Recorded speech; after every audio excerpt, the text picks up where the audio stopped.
Okay, friends, Doc South here. Let me do this story for you, okay? If you ask me, the world is getting, well, just way too cranky, and it's kind of sinking into a sludge pit of frown, self-pity, hatred. It seems to me that we even hate and fear ourselves about as much as we hate or fear each other. We all need to calm down a bit and get ourselves back into the good habit of noticing and loving this wonderful world and the life God gave us. I could be real wrong, but I believe I'm on target when I say that I think we were put on this isolated, far off rock, far from the true civilization. We were put here to practice our smiles and to help each other become good-hearted, helpful souls.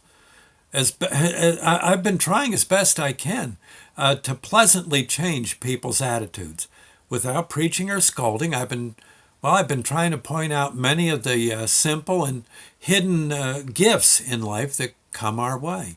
Friends, we're missing out on the treasure and true wealth that many of us don't even notice as we sit frowning in our brand new cars, fidgeting with our latest brand new gizmo as we listen to some cranky old talk show full of bad news as we head off to some work in some company that's missing the boat just like us. Huh? Yeah, none of us are taking time to smell that beautiful, beautiful, wonderful pepperoni and mushroom pizza God baked just for us. I too, I do just as much, more than my share of shivering in the dark. That wrong path had my footprints on it, stuck in the slop right next to yours. It still does sometimes. But one day a change for the better came my way. Thank my granddaughter Sadie for a moment of sheer brilliance. You may have heard the story before, but it bears repeating. Sadie and I were going on a road trip together. Sadie was about 4. I was getting older by the minute. As I prepped the van for the trip, Sadie she was out in the yard picking through the lawn. I called her over when the van was ready. She came by and placed a mess of 4-leaf clovers, right into my hand. She said that they were good luck for the trip. And it's funny, but as many times as I had mowed that lawn, I had never seen even one 4-leaf clover. Yet Sadie said there were hundreds of them in the front yard alone. As she put the clovers into my hand, she said how if I wanted to find 4-leaf clovers, I had to look for them. They were everywhere, but I had to keep my eyes open for them. Well, before we were out of the driveway, that simple bit of inspiration had me vowing to keep my eyes open for life's 4-leaf clovers. Go figure, huh, kids? Yeah. Well, since then, I've tried hard to spread that thought around, much like a farmer throws horse manure into his truck patch. I've used my old web station, the blurps I write, and my YouTube service, and good old person-to-person contact to provide whatever cheer I can.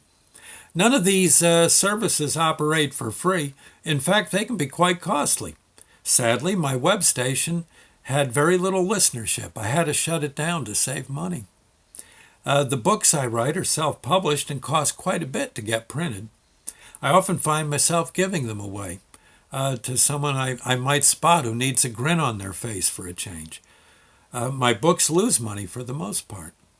The blurbs can be found for free on my Facebook site. I also send them to folks by way of email. You can get on the list if you want. Just email me, docsouthshow@yahoo.com. They're best read when I get them. Truthfully, though, they are best read when I can get a mess of them into book form. Right now, though, financially, that's impossible.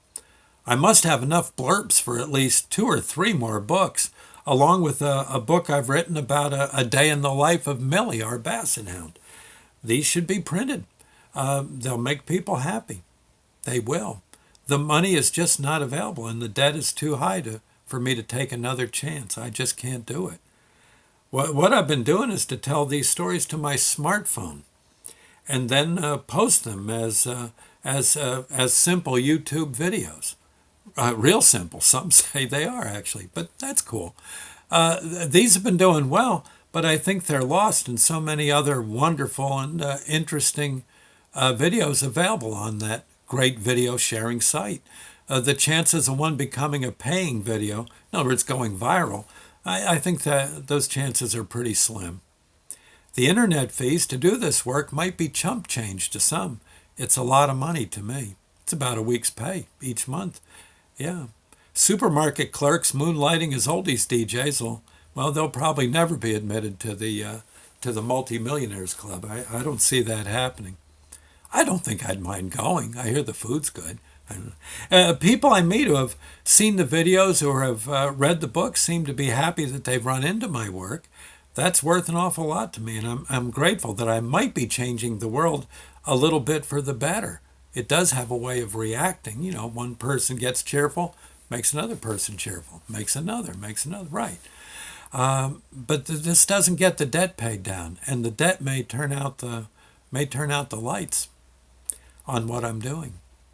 The donations in any amount would really be a godsend. The debt pile has to get cut down. That would help so much. Much of this debt has come from the web station. Book publishing costs, data fees, internet fees, as well as equipment costs. Well, it all adds up.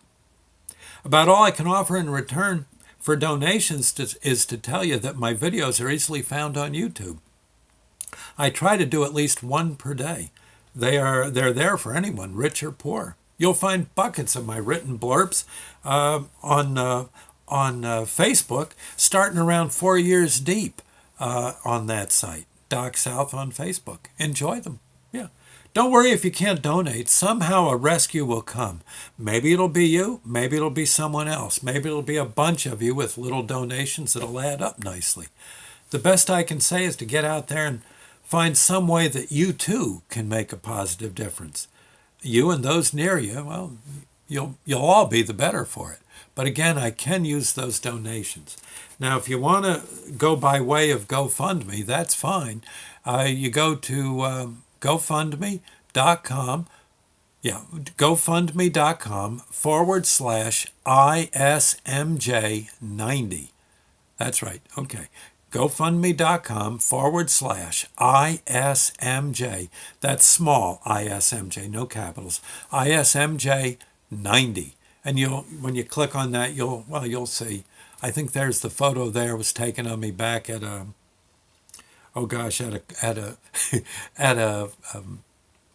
cruise night, I think for the Goodfellas Car Club many years ago. I've lost weight since then, but still it's kind of a cool photo. I look kind of like an owl in the headlights. Right.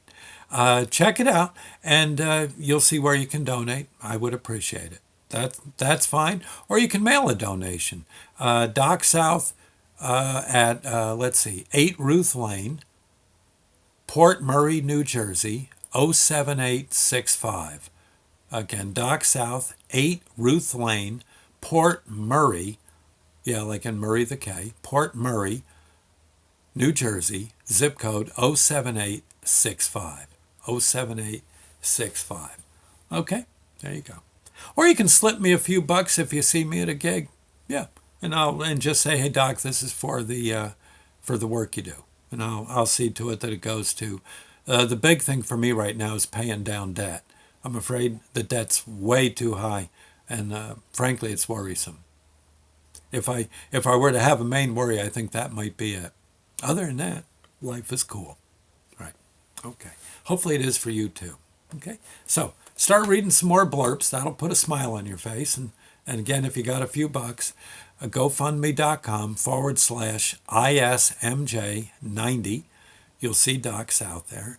Or you can mail it. Doc South, 8 Ruth Lane, Port Murray, New Jersey, 07865. I thank you in advance. If you can help, if you can't, that's all right. I certainly understand. Okay. We'll see you later. Bye now.